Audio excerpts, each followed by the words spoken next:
ZANU-PF aizi kumira tikuona kuti pane meetings which were conducted over the weekend, PCC meetings aiwa nemamwe top leadership meetings ari kuonekwa kunze vari kungodiscassa pamusoro penhau imwe chete constitutional amendments. Panguva ino tiona kuti they are trying by all means to educate everyone, whether uri kuoccupy a top position, whether uri kumasales, whether uchangojoina the ruling party ZANU-PF.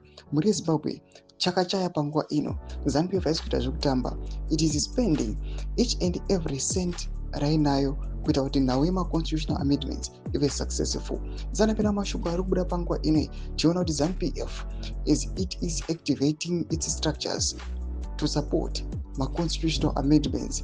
Don't forget subscribe or like on the bell icon. Tipinda apa hendo ya snowball anobuda kuposta pictures amuri kuona ayobudanyira achiti ZANU-PF activates its structures to support constitutional amendment bill number 3.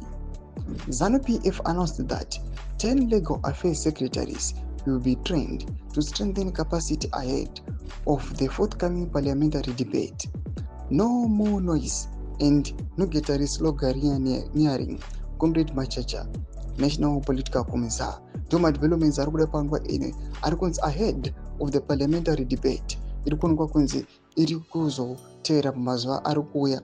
Panguva ino they are trying kuti ma legal affairs secretaries vange vane information iri sufficient inoita kuti vauye vachidefenda the constitutional amendments, especially the bill number 3. Panguva ino kuri kuonekwa kunzi these 10 legal affairs secretaries vari kuuya panguva ino vachinzi vari kufanira kunotrainiwa kuti vange vachizokwanisa kuti vahwine rinova debate irori richazoitika muparliament. Pana comment section medu zvafuniro enyu muri kudii pamusoro pechitiko ichi. So subscribe or like, cheta on the bell icon.